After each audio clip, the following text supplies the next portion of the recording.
Earlier this year, I actually released this video on reading my TBR, where at the end I said the following. I, on the other hand, have since making this video accumulated this TBR, so I'll get right back to reading it. Only this time, I'm focusing more on enjoying it than finishing it. And I actually did take my time. So much time that we're now almost a year later, and I finally reached my goal. Hello everyone, my name is Daidarius, and today I'm going to talk about what I actually read this year of new stuff. As I stated about this video, at the end of it I have actually read 640 volumes of my collection, whereas 71 was unread, and then I had saved 48 volumes from reviews. More on that later. But in total, that meant that I have read 84.1% of my collection and 9.6 was still unread. So how does it look today? Have I read 100% of my collection? The answer is no, not quite, but almost, and there's a good reason for it. So if you just look right here, you can see that I have read 92% of my collection, which is a big chunk. This is how it looked when I started this year, and this is now. That is insane. 92%, that is exactly 775 volumes. And of the unread, we only have 26. That is a measly 3% of my collection. And then for volumes saved for reviews, I have 45, which is 5%. Now, why don't I just bang out the final percent, just the final volume, just to get to that sweet 100%-ish minus the volume saved for review? Well, it's because that some of the volumes are actually ongoing series that I'm currently collecting, where I want a bigger batch of it. Think Astronaut Joe, Vagabond, Obel Blood. I mean, I'm just a bit exhausted at the moment, even if I took my sweet ass time reading this backlog. It's still exhausting to continuously consume, I won't say consume, experience these great stories. So without further ado, I actually just want to talk about them. Now, first off, I want to bring up Jaco the Galactic Patrolman, which was a white whale for me. I took 3 years, I believe, to actually acquire this volume, but finally did, and I managed to actually read it this year. And it's such a Akira Toriyama story. You have Jaco, who is a Galactic Patrolman. He crash lands on an island on Earth, the one in Dragon Ball universe, and then he needs a local engineer to help him repair his ship so he can get going, basically. Fun story. It actually has some great moments. It has some quite mature and well done characters and characterizations, and just in general, I really do enjoy this story. It's pretty lightweight, but it gets the job done, and it's just classic Akira Toriyama, which I keep saying. And if I was gonna put this in a tier list of the stories I have read this year, I would probably put it in D tier. And next up we have Soul Eater, not the spin-off series of Soul Eater, but this is essentially just the story about Tsugumi, who is going to enroll in the not part of, I think it's called DCMA if I remember correctly. And unlike normal, she is a weapon used by two meisters, and together they're just gonna try to do what they can to actually make it past the first semester. It is more or less just a slice of life story, but it does have an actual climax and proper conclusion. But for what it is just such a wonderful job of just keeping everything sweet and genuine, and makes you feel what it felt like to just go to school at this place and just be a quote-unquote normal kid with unnormal problems. If you like Soul Eater, you would probably also enjoy Soul Eater Not, even if it is very light on action, but is all in on the good feels.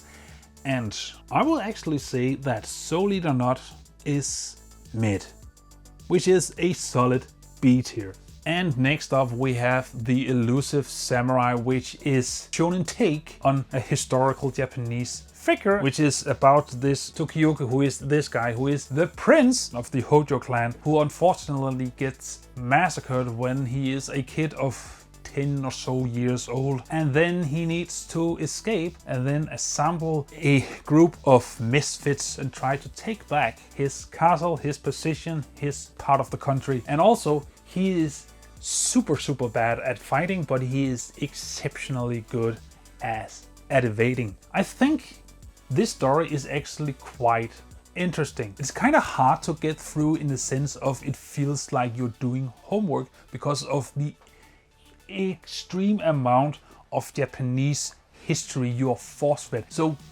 how will I rank this? Well, I think unfortunately I'm gonna have to give it a C, because you clearly need a solid foundation of Japan's history to get the most out of it, which I don't. It felt like homework, which I don't have time for. But that's not the only reason I give it a C. I also think that more often than not I need to prepare myself to read the volume. More often than not, actually, I do get enjoyment out of it, but I just need to brace myself. But still a good story, you should definitely check it out. Now, next up, we have this awesome series right here, Neon Genesis Evangelion, which is essentially is just a post-apocalyptic world where aliens called angels wreak havoc and try to destroy the world, and then kids go into these battle suits and then have to fight the aliens. There's a lot of things going on in here. There's a lot to unpack. I think the manga is exceptionally well written. There's a lot of depth to the psychology of the main characters, the side characters, the plots, the symbolism, and it's also a bit difficult to keep track of everything. What you need to know is it's damn good. You just log in when you read it, because even though it's only 5 volumes in English, in singles it is 14. Strap in, because there's gonna be a quiz at the end. If I would have to give this a tier ranking, I would say it is a very solid A tier.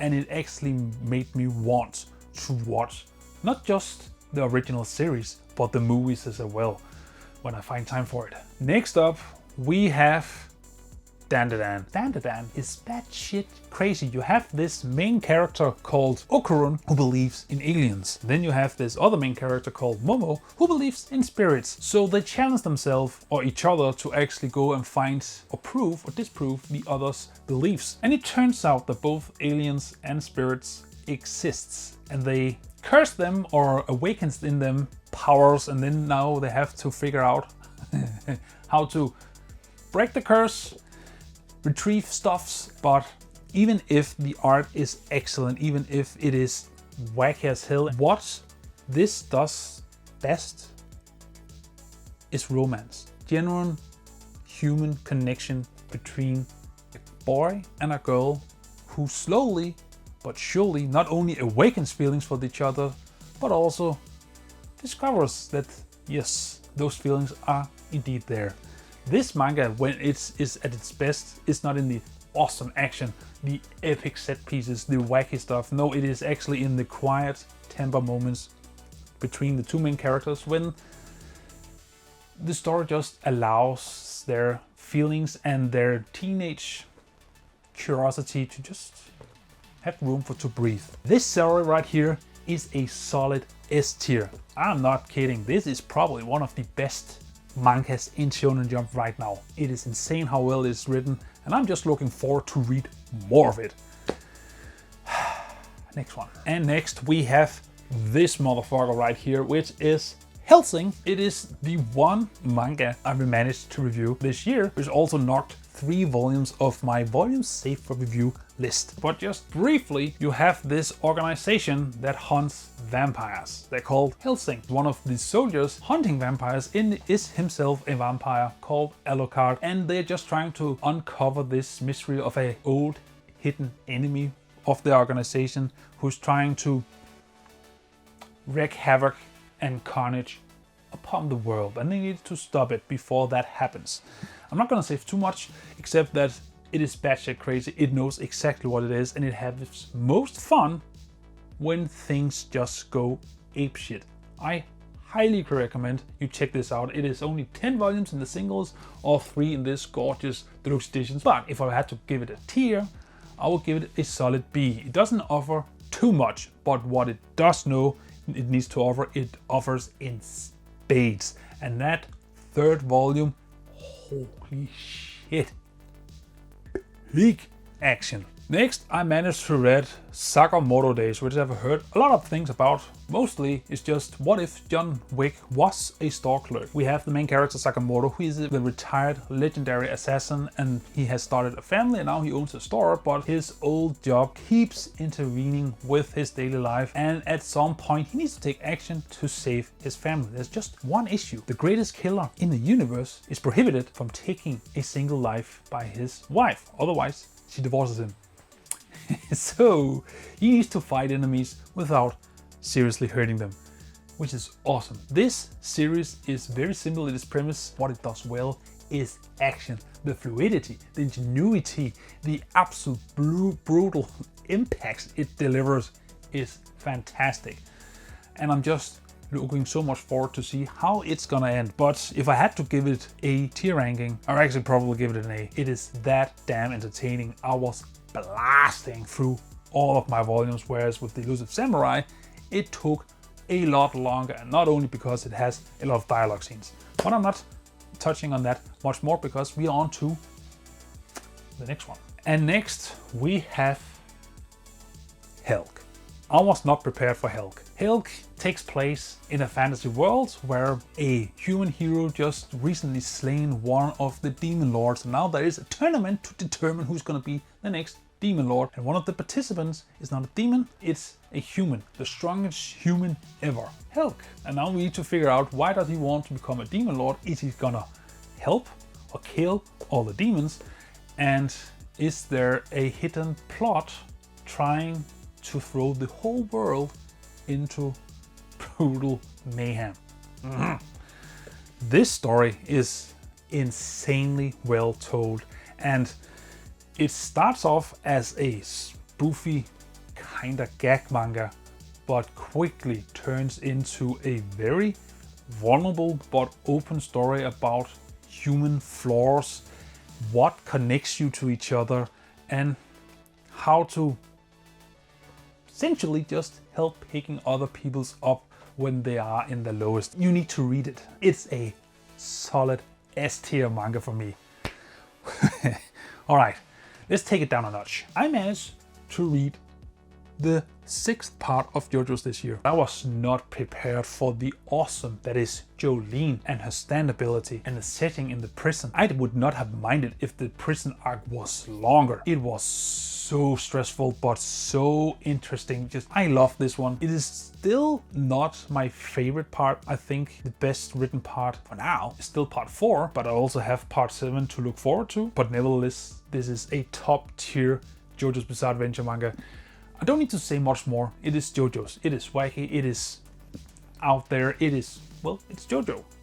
And this one takes place in a prison, and it has a very conclusive ending, I think I will say, with mixed feelings, but still good. I will give Stone Ocean a solid A tier because I was enjoying myself from start to finish. And next up we have Versus by One. Essentially you have this fantastical world where you have, I think it's 43 demon lords. Yes, we're back to the demons again. And they have almost wiped out the entirety of humanity. So they send out the equal amount of heroes to defeat one demon lord each. It goes completely wrong, but they have a plan B. They're gonna summon a different dimension with stronger humans to their plane to help them fight the demons. Issue is, that dimension had the same plan. In fact, 13 dimensions did. All of these dimensions had the same idea of summoning someone who could help them fight their natural enemy, which is what they call the entity destroying them in their own dimension. No human is strong enough to take on any of the natural enemies, and now they have not only the 13 worlds colliding, but also brought on the 13 natural enemies into a single point, who's now trying simultaneously to wipe out all of humanity. Look, stuck between a rock and a hard place, is quite pleasant and comfortable compared to the human situation in this story. This story gives you anxiety. It kills you with stress. Holy shit, there's not a dull moment in here. I'm gonna give it a solid A tier because it doesn't got the juice to get it to top tier, but almost. Well, that brings me to the final story that I managed to read this year, and that is Gachiakuta. I think it's pronounced, it's quite hard. Have you ever played Final Fantasy 13 when you have the lower world and you have the sphere? That's this. So you have this main character, Rudo, who lives in the sphere. Stuff happens, his father figure gets killed and he gets blamed for the crime. So he gets thrown into this big hole and somehow he survives the journey and lands on the ground beneath. And now he is on a revenge quest to get back to the sphere. He doesn't know how to get there. Oh, it turns out no one can actually survive the journey, yet he did. Just the fact that it takes a simple revenge quest story and brings so much nuance, depth, and raw emotion to it. Just top tier. I have just read the first 7 volumes. I'm gonna get the 8th volume very soon, and you better believe I'm gonna conquer that beast too, because this is one of the greatest new stories I have read this year. This is an easy S tier manga. That is all the stories read this year. That is the tier list. So that begs the question here at the end. What now? And the answer is kind of complicated, but not really. I have 2 options. I could continue, as I stated earlier. I could read the rest I have. I could start rereading some of my stories because a lot of it I've only read once. Mostly because I had other things I also wanted to read. I wanted to catch up. I wanted to experience everything that I have. And now I can reread it, relive the stories with a new mindset. I have grown as a person, but also I have already experienced the stories. Now I can actually notice the nuances, the small details. But I'm not gonna do that. Even if I took my sweet ass time, I need a break. I need a break from reading. Because otherwise it's gonna become a chore. It's just become something I have to do because I need to read my collection all the time, which I'm not gonna do that. But I will be back next year because I want to review the rest of my stupid series that I have for reviews, but I also know that I'm gonna bring in new series next year that I want to experience. So I'm gonna take a break from manga for now. So instead, I think I'm just gonna maybe try reading something else than just manga. Maybe a comic. Right. But what about you? What have you actually managed to read this year? I would really, not just everything, I'm just not talking about, fuck it. Even if it's something you've caught up, because this is not the only thing I read this year. I also caught up on a lot of series. I managed to finish series like Soul Eater. I caught up on Record of Ragnarok and Fist of the North Star, and there's a lot. But new series you have never read before you started experiencing this year. It could be in physical format, it could also be in digital, because for me there's also a lot of digital that started this year. So whatever you have, whatever you read, and whatever you think of my tier list, comment below and let me read your thoughts. And as always, till I see you in the next video, just remember to stay awesome. See ya.